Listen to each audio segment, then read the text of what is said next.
Welcome back to the Sherwood Urban Farm. My name is Bridget, and in today's video I'm going to show you which seeds I'm starting for autumn and winter.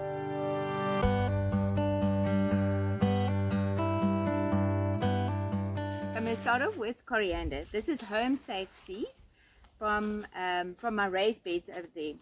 So when I put on my seedlings, or when I sow seeds, then I do it one of two ways. Either I will take a tray like this, then I will fill it with compost, and then I sow like a whole lot of seeds in a row like that, and then when they germinate, then I'll prick them out and then I'll put them into their individual little cells.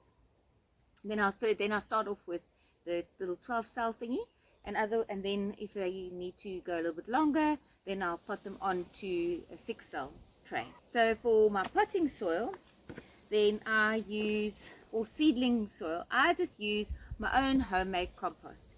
And then I add, to that I'll add coconut peat. The reason I add coconut peat is because I find my homemade soil is quite dense. So this helps to sort of lighten, like make it a little bit lighter and friable. Is that the word? I don't know. Anyway, that's what I'm saying.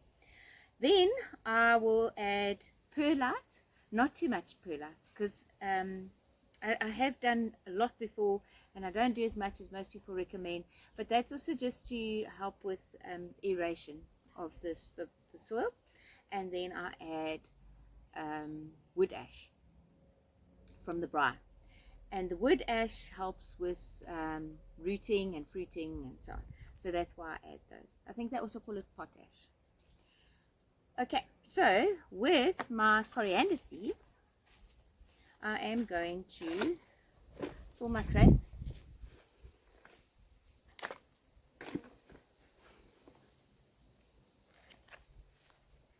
Firm it down nicely. I also haven't sifted this compost because I don't have a siffy thing. So as I go along, and if I find a little stone or something, then I just pick it out, chuck it out. That's what I do. And then I will just pop down a couple of seeds, I don't know, 20 or 30, 40, something like that, in a row like that. Push it down a bit,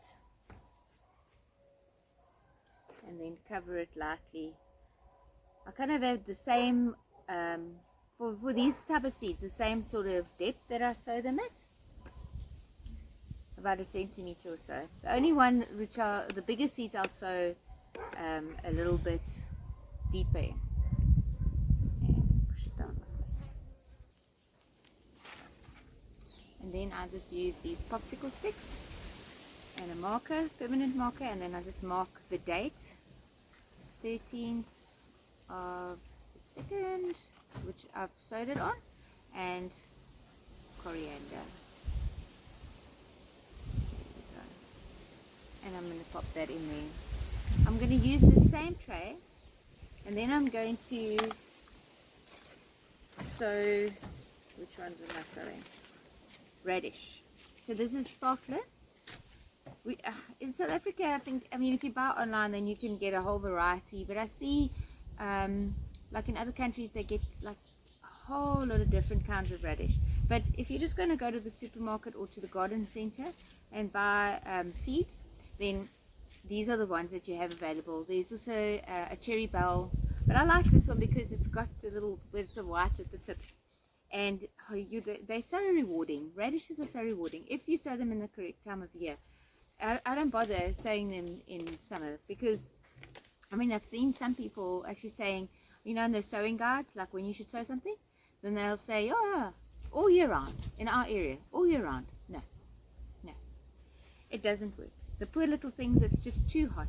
I find the best time is autumn, winter, and spring, but not even too far into spring, the beginning of spring. Then they do really well. Oops, there goes my beetroot. Okay, so I do the same thing with the radish seeds. I often get very carried away with the radish. Actually, I'm going to do this. I'm going to do two things, because I'm going to do a little row like this, and then I'm going to pick them out. And then I'm actually also going to sow them into individual trays and see how that goes. Also, same thing, I cover it with about a centimeter of compost, like that. Let me just quickly mark it so that I don't forget what I've sown here.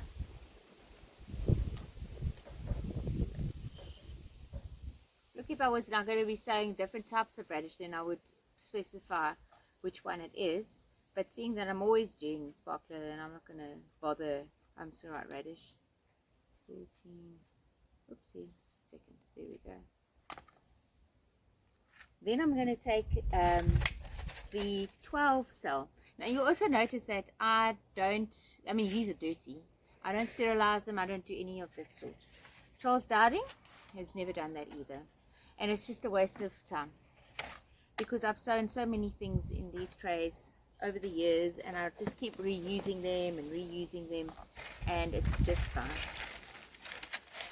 Unless of course you had some really bad like damping off.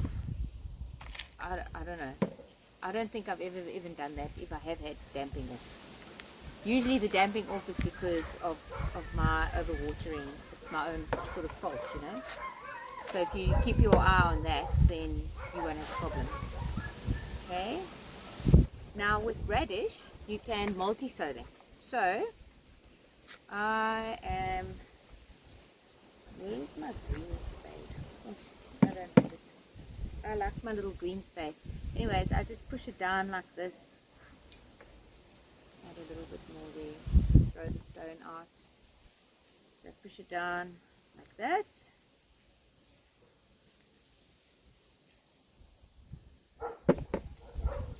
And then I'm going to put no more than 4. I know like other people, Charles Dowding, I mean, I think he does like up to 6. I found that then that some of them just won't, they just don't seem to bulb up at the bottom. So I will put 4 in each one. So if you think about that, 4 times 12 is 48. This is going to give me 48 radishes. And then I just cover it up with a little bit of soil, centimeter, standard issue. Push it down so that the seeds make contact with the soil nicely. And there we go. Okay, and then I'm just going to mark this one as well. So I've still got space on this tray, and I'm going to sow some broccoli seeds in here. I have already planted broccoli seedlings, which I got from the nursery, but these ones are from plants. I took cuttings from broccoli plants and then rooted them and planted them, and then they went to seed. I was hoping to get broccoli, but it went to seed, and that's fine, because now I have seed that is from my own garden, so I'm hoping it will do better this year. But I tell you, those aphids, oh man, aphids are such a problem. The florets were just covered in aphids, and then I hosed them down with that flat sort of jet setting, and then I even soaked them in salt water, and then when you cut it, it's just they're in there, they are everywhere. So my plan this year is I'm going to, as the floret starts developing, I'm going to put a net bag over it, and hopefully the aphids haven't already laid their eggs or whatever in there. But as it's this tiny little thing, I'm just going to bag it up, because that just seems to have worked with everything else that I've done now over the summer growing season. So I'm hoping that is going to at least let me get a couple of heads of broccoli. Look, I've now got a lot of seed in here. We'll see how we go. A lot of them die. It's rather better to have too many seedlings than to have too few, and then you get some that gets destroyed by whatever, animals, insects, you name it. So then you can at least just pop in another one. My favorite to grow are snap peas. The seeds often come out quite late in the season in the shops, but these are saved seeds. Now what happened last year is I sowed some seeds at this time of the year, but it was just so hot, and then they either didn't germinate and then they just rotted in the seed trays, or they germinated but then they just struggled along. So it's just been a lot cooler this time of the year than it was last year, and we've also even gotten quite a bit more rain. Not that it was that much rain, but I think in January we got 40 or 50 millimeters, where the previous January we only got 4. So it is a lot more than we had. Okay, so I'm going to use my 12 cell tray for this, and then once they get a little bit bigger, then I'm going to pot them on to the 6 cell trays.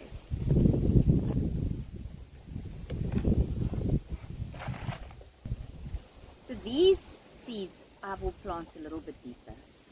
I'd say about 3 centimeters. So all I do is I just don't put as much compost in, and then I push it down so that it is down 3 centimeters, and then I'm going to put 1 seed per tray, because last season I was putting more than 1 in, and then they were rotting, and I ended up not having any more seeds left. So now I'm a little bit more cautious, so I'm just going to put 1 in.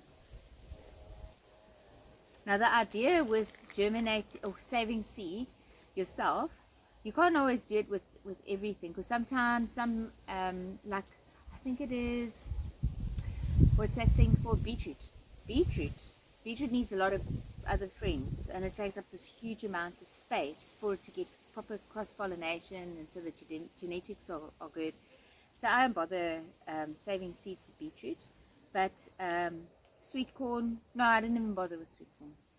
I'll just buy what was that one, star 7719. That's the variety I like. One of the ladies on our local gardening group, she told me about that one. It's amazing. Okay. I'm also going to show you regular peas. This is green peas. But my feeling with regular peas is you need to actually, almost like with sweet corn, you need to have a lot of plants to be able to get a lot of peas. Otherwise, if you just have a couple of plants and then it produces it, I mean, it can produce well, but then once you've shelled them, then you've got like 1 meal, and it took up a whole bed. So you need to have a lot of plants. So that's my plan. I'm going to put peas in everywhere, in my raised beds, in the main garden, everywhere. So I'm going to start a tray now with 12 plants. Hopefully they all germinate, and then in about a month's time, for 3 weeks, I'm going to start another tray. I'm also going to sow this sweet peas. This is the multiflora one. I was a little bit disappointed because I thought sweet peas are going to have this amazing smell, and I'm sure growing up I've smelled them like it should just waft off, and you should have this like clouds of beautiful smelling sweet peas, but it didn't really. But it was still very pretty, so I grew it over the arch by the shed. So I'm planning to do that again. I was surprised, however, how tall it grew. Maybe I'll even grow some up alongside the guinea pig's cage. That should look pretty there as well. So I'm going to, what am I going to do with this? Maybe I'll just do a 6 cell of these. Yeah. Maybe I'll do 2. No, I'll just do 1. I'm just going to do 1 6 cell, and then I'll sow again in about 3 weeks time. Oh, this stuff is full of earthworms. Look at this little guy.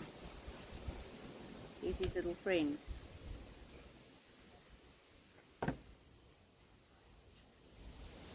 I did save some of these pots from the previous lot, and I had them in the greenhouse, and then when they dry properly they sort of explode, and then the pods went flying, or the little seeds went flying all over the greenhouse.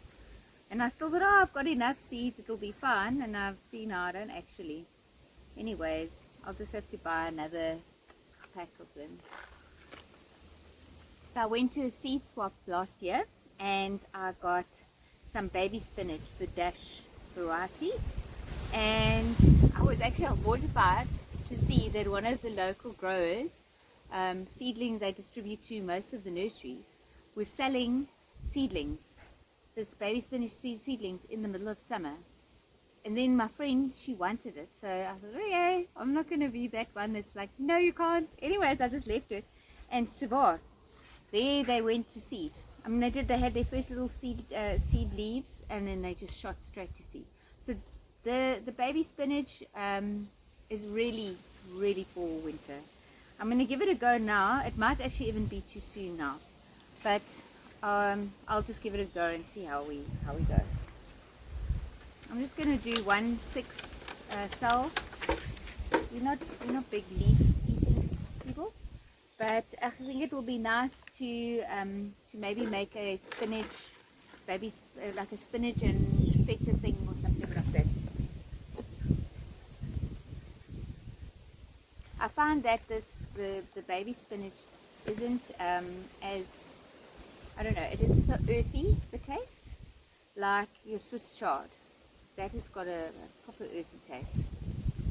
I have read that if with Swiss chard, it is good to cook it with garlic and or onion. So then it sort of seems to take away that earthy kind of taste. It makes my teeth feel funny. I don't know. Anybody have that sensation? So I don't know. I'm not a very big Swiss chard, but I am going to sow some after I've done this one.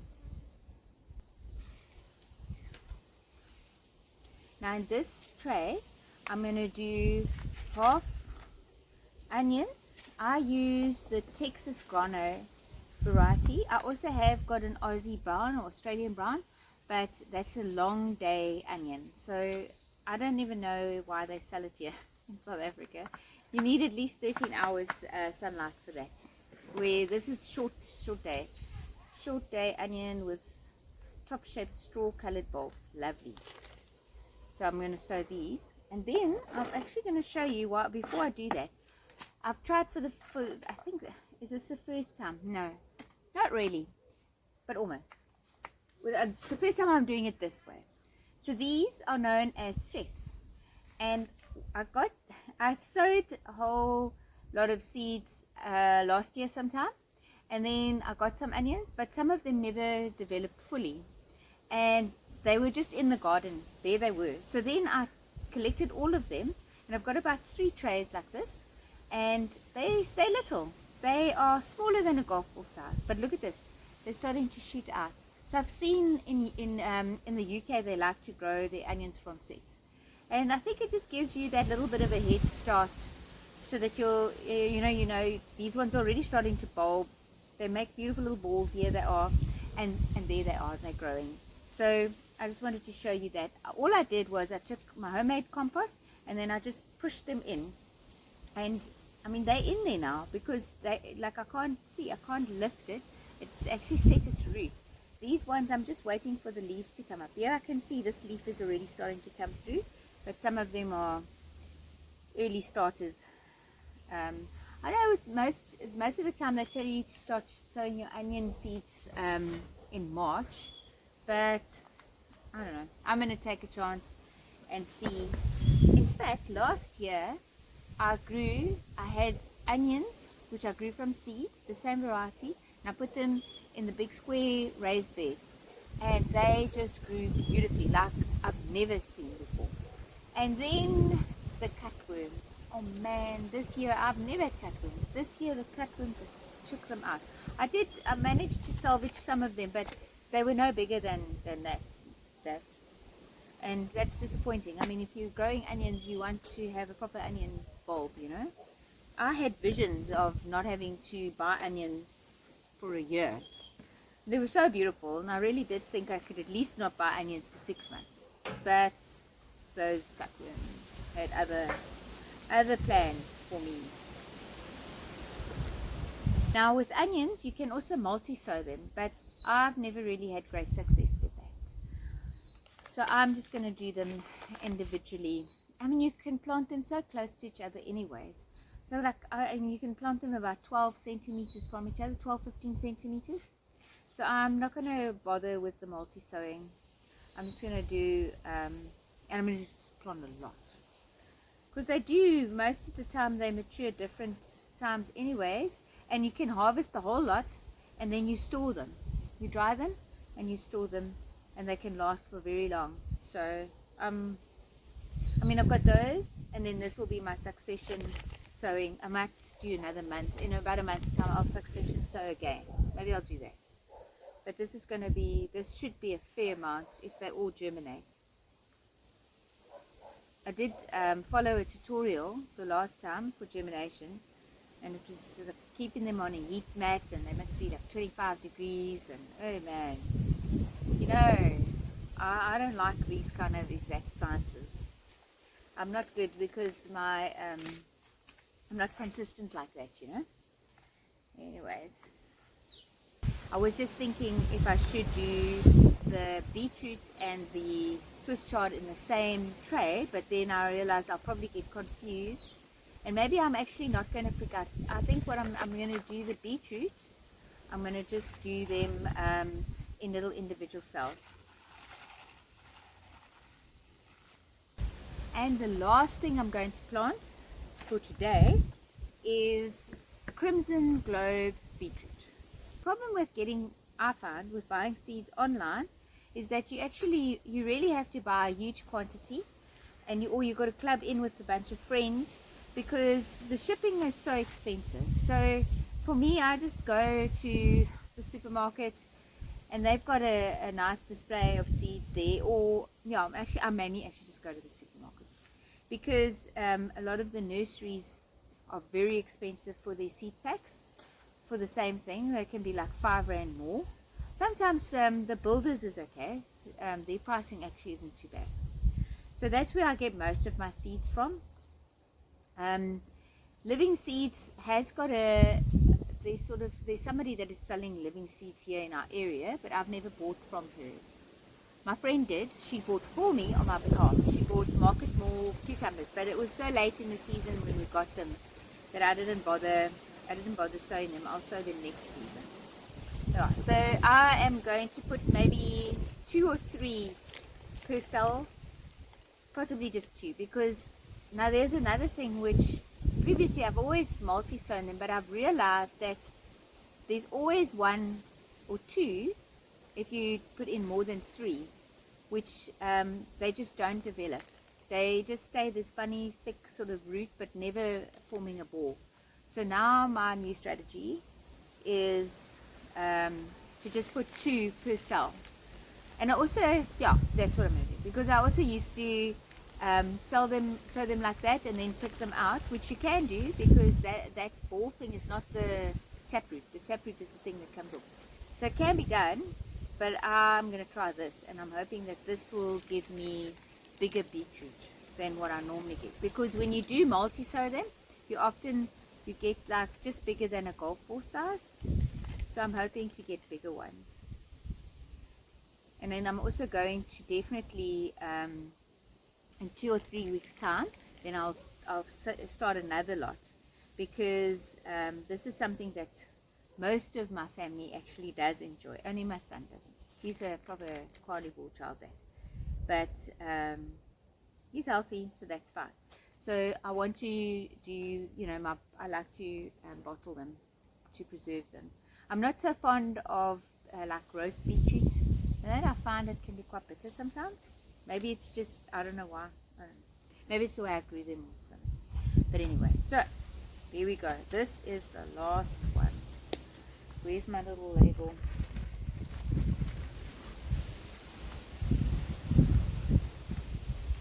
So now I've sowed all my seeds. The first lot of compost was quite wet. I'm not sure if I'm going to actually water that, but I just wanted to show you how I water my seed trays. I like to put them in, this is a kitty litter box, and it works great. So then I put water in it, and then I like to bottom water because I found that I don't get damping off that way. So in this way, the compost, sometimes like if you've neglected to water, which sometimes happens even in hot weather, then the compost dries out quite a lot. So if you're watering from the top, then it's running through the tray, but it's not actually being absorbed by the organic matter. So if you soak it like this in the trays, then and then all the particles absorb moisture, so then it actually does last longer than if you just top watering. Because then, like when I've done it previously with top watering, then you scratch in there, and then it's like this center is bone dry. So this is why I find that this method of watering seed trays is much better than top watering.